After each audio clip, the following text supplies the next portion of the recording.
The warm glow of string lights illuminated the cozy cafe as Elena Martinez nervously adjusted her simple blue dress and checked her phone for the third time in 5 minutes. At 26, she worked 2 jobs to help support her family, and tonight she was filling in for her younger sister Carmen, who had gotten cold feet about meeting the successful businessman their mutual friend had arranged for her to date. "Just go have coffee with him, Elena," Carmen had pleaded that afternoon. "Tell him I got sick. He will understand, and then we can reschedule when I am feeling braver. You know how I get with new people." Elena had reluctantly agreed, planning to make polite conversation for 30 minutes before explaining the mix-up and leaving. What she had not expected was to be charmed by the man sitting across from her, who was nothing like the intimidating corporate executive she had imagined. David Chen sat with his 4-year-old daughter Lily on his lap, both of them focused intently on the coloring book spread across the cafe table. At 34, David was indeed a successful CEO, but tonight he looked more like a devoted father than a business mogul, his dress shirt sleeves rolled up and his tie loosened as he helped Lily choose the perfect shade of purple for her butterfly. "I am sorry about bringing Lily," David had said when Elena first arrived. "My babysitter canceled at the last minute and I did not want to reschedule. I hope you do not mind." Elena had been immediately charmed by his consideration and the easy way he interacted with his daughter.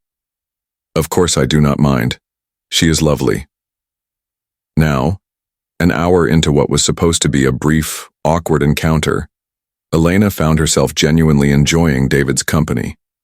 He was thoughtful and funny, asking about her work as a teacher's aide and listening with genuine interest to her answers. More importantly, she was enchanted by watching him parent Lily with such obvious love and patience. "Miss Elena, do you like to color?"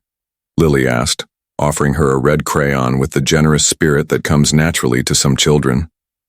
"I love to color," Elena replied, accepting the crayon and adding some flowers to Lily's picture.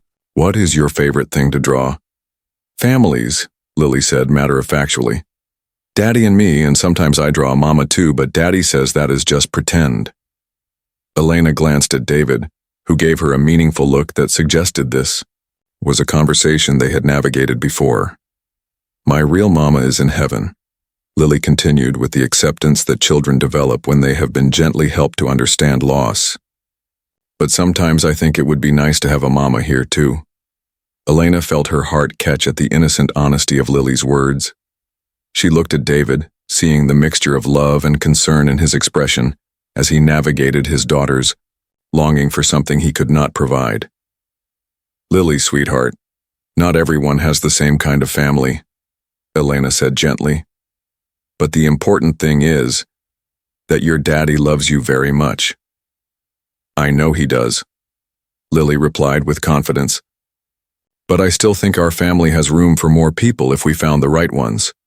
David cleared his throat softly, clearly moved by his daughter's words. "Elena, I should probably explain.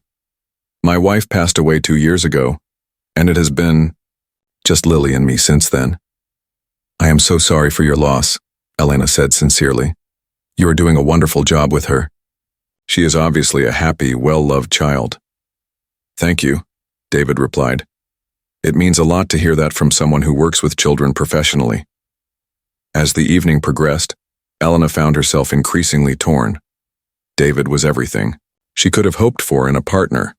Kind, intelligent, devoted to his daughter, and genuinely interested in getting to know her. But he thought he was on a date with Carmen, and Elena knew she would have to reveal the deception eventually. "Elena, can I ask you something?" David said as Lily became absorbed in her coloring again. "You seem a little nervous tonight. Is everything all right?" Elena felt heat rise in her cheeks as she realized she could not postpone the truth any longer.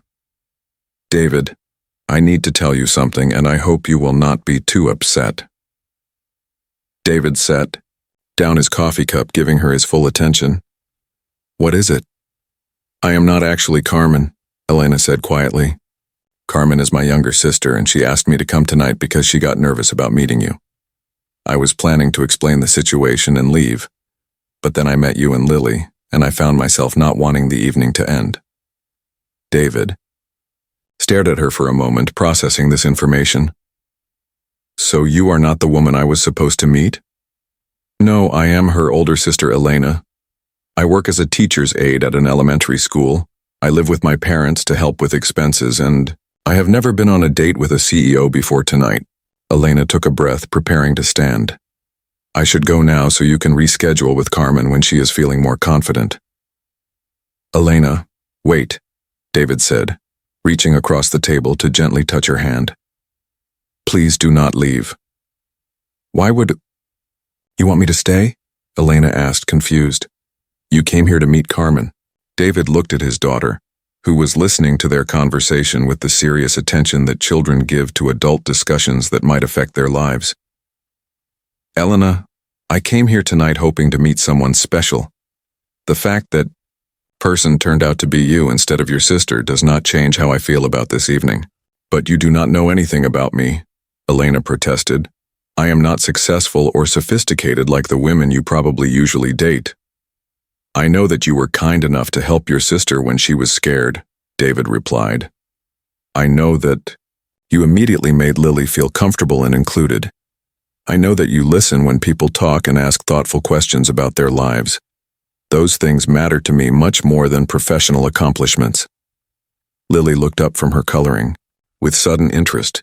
Daddy, does this mean Miss Elena might come have dinner with us sometime? David smiled at his daughter's hopeful expression. That depends on whether Miss Elena would like to spend more time with us.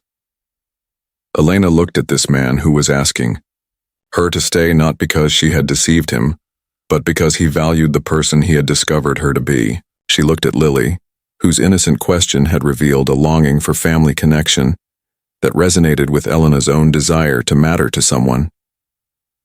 I would like that very much, Elena said softly. But I think you should meet Carmen too, since that was the original plan. She might be the one you were actually meant to find. David shook his head with gentle certainty. Elena, I think sometimes life has a way of sending us exactly the person we need, even when they arrive in unexpected ways. If Carmen had come tonight, we never would have met. And I already know that would have been my loss. 6 months later, Elena and David were married in a small ceremony attended by both their families, including Carmen, who had become Lily's favorite aunt and Elena's maid of honor. Lily served as flower girl, proudly announcing to anyone who would listen that her daddy had found them the perfect mama, even if she had arrived on the wrong night. You know, Elena said to David as they danced at their wedding reception while Lily spun around them in her flower girl dress. I spent that whole first evening planning to leave, and you kept finding reasons for me to stay. David smiled at his wife, remembering the nervous woman who had tried to confess her deception and leave before he had the chance to fall in love with her. Sometimes the most important thing we can do is recognize when someone special walks into our lives and make sure they know they are welcome to stay, regardless of how or why they arrived. Sometimes love finds us not through careful planning or perfect circumstances, but through the willingness to be honest about who we really are and the courage to stay when someone sees our true self and asks us not to leave.